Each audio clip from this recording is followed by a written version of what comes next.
आज मैं भीमसेन राजभर, राष्ट्रीय अध्यक्ष मूल निवासी समाज पार्टी।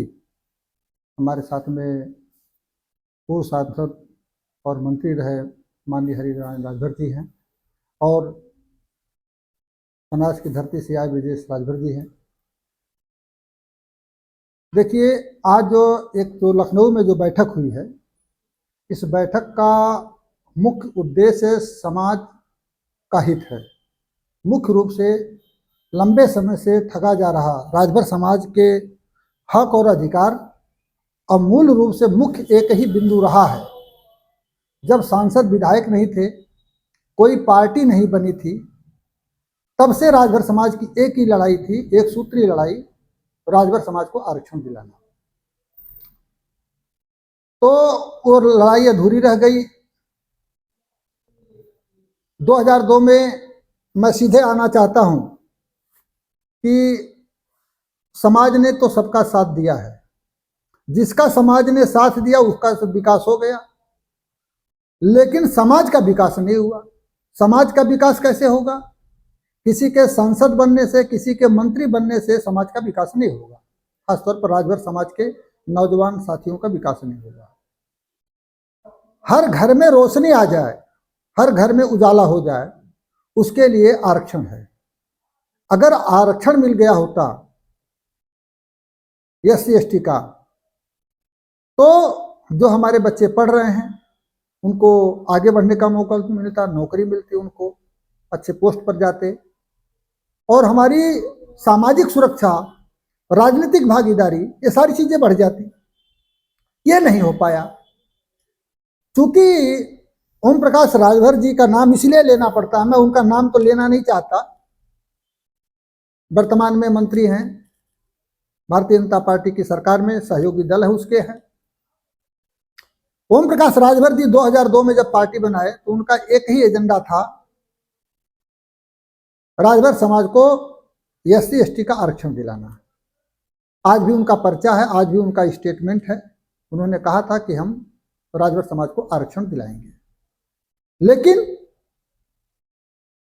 वो कहते थे, बहुजन समाज पार्टी में जो विधायक थे, मंत्री थे उस समय, कहते थे कि ये लोग जो है नौकर चाकर हैं, ये हक अधिकार की बात नहीं कर सकते हैं। इसलिए इन्होंने पार्टी बनाई।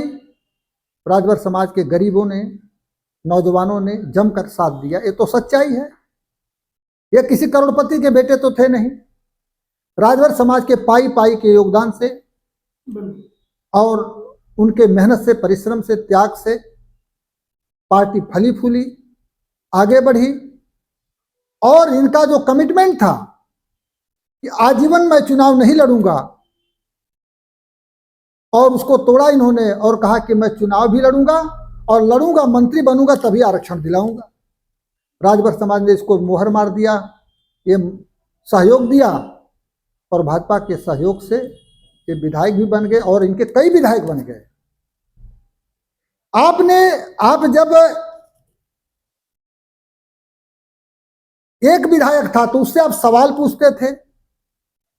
आप स्वतंत्र रूप से विधायक बने, मंत्री बन गए, तो आपसे अब सवाल नहीं पूछा जाए। सवाल किससे पूछा जाएगा? जिस आरक्षण दिलाने के नाम पर आप पार्टी बनाए, विधायक बने, मंत्री बने, और आज भी मंत्री हैं। केंद्र में और राज्य में दोनों जगह भारतीय जनता पार्टी की सरकार है, और आप उसके सहयोगी दल हैं, और वर्तमान में मिनिस्टर हैं। आरक्षण किससे मांगा जाएगा? सवाल किससे पूछा जाएगा? जवाबदेह कौन है? जवाबदेह वो होता है जो ठेकेदारी लिया। आपने समाज की ठेकेदारी लिया है, समाज का बहुसंख्यक वोट आपको मिलता है, तो समाज के नौजवानों का भूख का, प्यास का, दुख और दर्द की जिम्मेदारी भी आपकी बनती है। और ये इस तरीके की बात करना कि हमको भूख लगी है और आप कहेंगे कि प्यास लगी है, और कहेंगे कि 10 साल बाद हम जब मुख्यमंत्री बनेंगे, प्रधानमंत्री बनेंगे, तो सवाल पूछेंगे, तब मांगेंगे। जिस पद पर आप हैं उसी पद पर पहले लोग थे, तो आप उनसे सवाल पूछते थे, और आज आप उसी पद पर हैं तो आपसे सवाल नहीं पूछा जाएगा। आप प्रधानमंत्री से मिल सकते हैं, कोई भी राजभर नेता प्रधानमंत्री से नहीं मिल पाता है। आप गृह मंत्री से मिल लेते हैं, आप मुख्यमंत्री जी से मिल लेते हैं, आप विपक्ष के सारे शीर्ष नेता से मिल लेते हैं, तो आरक्षण क्यों नहीं दिला पाए? क्यों नहीं दिला पाए? इसका हिसाब कौन देगा? इसका जवाबदेही भी आपकी बनती है। और यह साबित होता है कि जब प्रधानमंत्री, मुख्यमंत्री, गृह मंत्री से आप मिलते हैं तो अपने बेटा के टिकट की बात करते हैं, मंत्री मिनिस्टर बनाने की बात करते हैं, और जब चौराहे पर आते हैं तो आप आरक्षण की बात करते हैं। जो भारतीय जनता पार्टी आपको मिनिस्टर बना सकती है, वो भारतीय जनता पार्टी आरक्षण क्यों नहीं दे सकती है? भारतीय जनता पार्टी आरक्षण देना चाहती है, लेकिन आरक्षण न मिले इसके लिए जिम्मेदार सिर्फ आप हैं, क्योंकि आरक्षण के बदले आप मंत्री मिनिस्टर का पद ले रहे हैं, मंत्री मिनिस्टर का पद ले रहे हैं। तो आज वक्त है, 11 साल का वक्त बीत गया, केंद्र में और प्रदेश में आपकी भारतीय भाजपा की सरकार है, और जो भारतीय जनता पार्टी सवर्ण समाज को बगैर मांगे 24 घंटे के अंदर आरक्षण दे दिया, वो क्या राजभर समाज को आरक्षण नहीं दे पाती?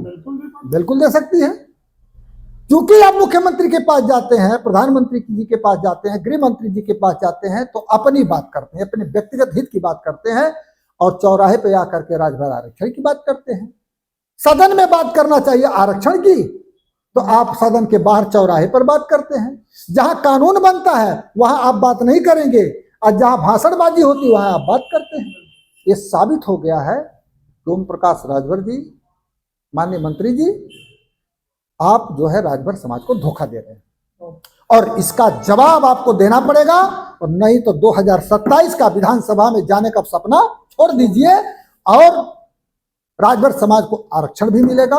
हम लोग इसकी मिल करके रणनीति बना रहे हैं, और आरक्षण मिल के रहेगा। राजभर समाज के जो नौजवान बेकार घूम रहे हैं उनको हक मिलेगा, आरक्षण मिलेगा, और गरीब जो राजभर समाज है उसको मान सम्मान मिलेगा। और ये जिम्मेदारी हम लोग निभाने के लिए तैयार हैं। और हम लोगों के बीच में माननीय पूर्व मंत्री हरिनारायण जी सांसद साहब, आपने इसमें पूरा जो है सहभागिता किया है, और इन्होंने हर तरीके से जितना संभव है मदद देने के लिए और सहयोग करने के लिए तैयार है। हम लोग आपके नेतृत्व में हम लोग इस लड़ाई को लड़ने के लिए तैयार हैं, और लड़ाई लड़ेंगे और जीतेंगे भी।